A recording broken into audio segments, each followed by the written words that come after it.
এবার আমাদের বিশেষ আয়োজন বিপথে বিমান।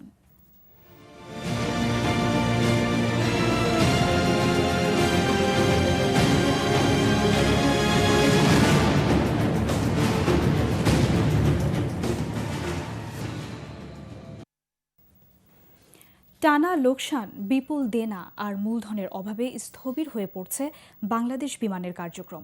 এ বছরই বিমান লোকসান গুনেছে প্রায় 200 কোটি টাকা।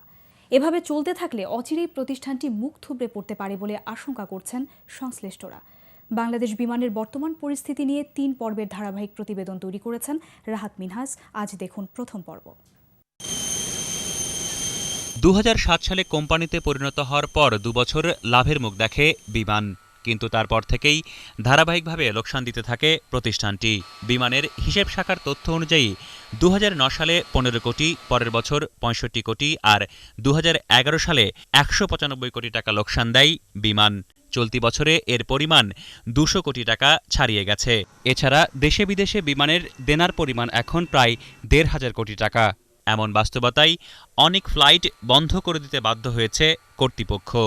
যদি ক্রমপুঞ্জিত লোকসানের হিসাব আমরা নেই, তাহলে দেখব যে বিমান আকণ্ঠ দেনায় ডুবে গেছে। বিমান বাহিনীর অবসরপ্রাপ্ত কর্মকর্তারা তারা যুদ্ধ বিমান চালনার ক্ষেত্রে লাভ লোকসান নিরিখ পরিহার করে দক্ষতা অর্জন করেছেন, সেই সম্পর্কে তাদের নিপুণতা আছে, অভিজ্ঞতা আছে। কিন্তু লাভজনকতা নিরিখে ব্যবসায় প্রশাসনের দৃষ্টিকোণ থেকে বিমান পরিচালনের দক্ষতা কিংবা নৈপুণ্য এদের আছে, এ কথা আমাদের পক্ষে বিশ্বাস করা কঠিন। বিমানের হিসাব শাখার আরেক তথ্যে দেখা যায় 1990 সাল থেকে বিমানের লোকসানের প্রবণতা বেড়েছে। গত 22 বছরে মাত্র 4 বার লাভের মুখ দেখলেও এখন প্রতি বছরই বাড়ছে বিমানের দেনা আর দায়। আমাদের দেশে প্রতি বছর আমরা দেখছি যে ডবল ডিজিট গ্রোথ হচ্ছে প্যাসেঞ্জার নাম্বারে, বাট আনফর্চুনেটলি সেই গ্রোথটাকে বিমান কাজে লাগিয়ে তাদের কমার্শিয়াল ভায়াবিলিটি লাভ করতে ব্যর্থ হয়েছে। Commercial organisation should run like a commercial organization, যদি তা না হয় কম্পিটিশনের টিকে থাকা অত্যন্ত দুষ্কর। তারা আরও বলেন, কৌশলগত অবস্থান আর মধ্যপ্রাচ্যে জনসম্পদ পরিবহনের প্রেক্ষাপটে বিমানের সম্ভাবনা উজ্জ্বল হলেও এ সুবিধাকে কাজে লাগাতে কখনোই সমন্বিত পরিকল্পনা করা হয়নি। রাহাত মিনহাজ, এটিএন বাংলা, ঢাকা।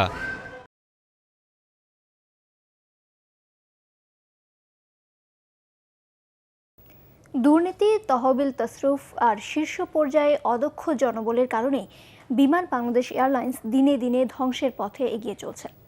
একথা উল্লেখ করে অবিলম্বে বিমানের ব্যবস্থাপনায় যোগ্য ও পেশাদার জনবল নিয়োগের তাগিদ দিয়েছেন বিমান সংক্রান্ত সংসদীয় স্থায়ী কমিটি। বিমান নিয়ে রাহাত মিনহাজের ধারাবাহিক প্রতিবেদনের আজ থাকছে দ্বিতীয় পর্ব। গত 5 বছরে বিমান পরিচালনা ও ক্রয় সংক্রান্ত 1060টি বিষয়ে 1127 কোটি টাকা খরচে অসঙ্গতি খুঁজে পায় রাষ্ট্রের হিসাব নিরীক্ষা বিভাগ। গত জুলাই মাসে এ তথ্য পাওয়ার পর বিমানের পরিচালনা পর্ষদের সাথে জরুরি বৈঠকে বসে বিমান সংক্রান্ত সংসদীয় কমিটি। সেই সভায় বিশাল এই অর্থের আপত্তি ফয়সালা করতে পরিচালনা পর্ষদকে তাগাদা দেয়া হয়। ওই বৈঠকের পর সংসদীয় কমিটির সদস্য মঈনুদ্দিন খান বাদল বলেন, বিমানের বর্তমান অবস্থা নিয়ে তারা খুবই হতাশ।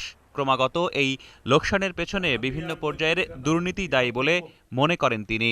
বিমান লিজের নামে, বিমান বিক্রির নামে, বিমানের যন্ত্রপাতি মেরামতের নামে, বিশেষ করে ইঞ্জিন মেরামতের নামে মিলিয়ন মিলিয়ন টাকা তসরুপ করেছে। এই তসরুপের পরিমাণ কম বেশি $100 মিলিয়ন। তো আমার প্রশ্ন হলো, একটি প্রতিষ্ঠানের আপনি যদি $100 মিলিয়ন লোপাট করেন, শুদ্ধ বাংলায় চুরি করেন, ওই বোঝাটা যদি ওই প্রতিষ্ঠানের উপরে চাপিয়ে দেন, ওই প্রতিষ্ঠানটা টেক অফ করতে পারে না। হিসাব নিরীক্ষা বিভাগের ওই প্রতিবেদনে আরও বলা হয়, স্বাধীনতার পর থেকে এ পর্যন্ত বিমানের 1700 অডিট আপত্তি নিষ্পত্তি করা হয়নি, যাতে হিসাবের গড়মিল পাওয়া গেছে প্রায় 2162 কোটি টাকার। আপনারা যারা রান করছেন বোর্ড, আপনারা নিজেরা বলছেন যে আপনাদের সময়ে 2000 কোটি টাকার অবজেকশন আছে। 5 টাকা লাভ করতে পারেন না যেই প্রতিষ্ঠান 2000 কোটি টাকার আপনার অভিযোগ থাকে, তো have you got any right to run that organisation? Resign কেন করেন না? প্রেজেন্ট বোর্ডকে, চেয়ারম্যানকে সসম্মানে বিদায় দিয়ে এই ব্যবসার বৃদ্ধ ব্যক্তিদেরকে একত্রিত করে আপনি যদি বোর্ড গঠন না করেন, বিমান পরিচালনা না করেন, ভবিষ্যতে বিমান সম্পর্কে আরও করুণ বক্তব্য দিতে আমরা বাধ্য হব। তবে সংসদীয় কমিটির এইসব অভিযোগ সম্পর্কে বারবার যোগাযোগ করেও বিমানের ভারপ্রাপ্ত ব্যবস্থাপনা পরিচালক বা পরিচালনা পর্ষদের কারো কোনো বক্তব্য পাওয়া যায়নি। রাহাত মিনহাজ, এটিএন বাংলা, ঢাকা।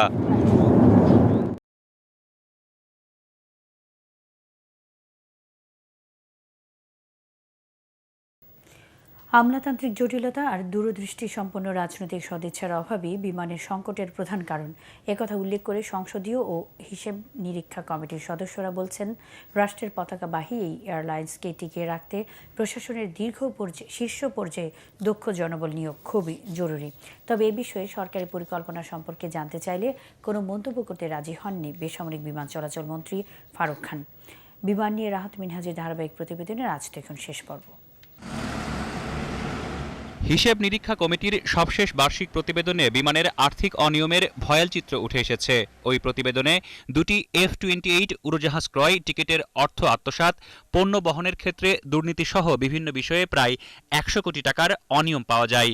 এছাড়া কমিটির আগামী প্রতিবেদনেও বিমানের বিশাল অঙ্কের অর্থ অপচয় আর দুর্নীতির আপত্তি তোলা হয়েছে।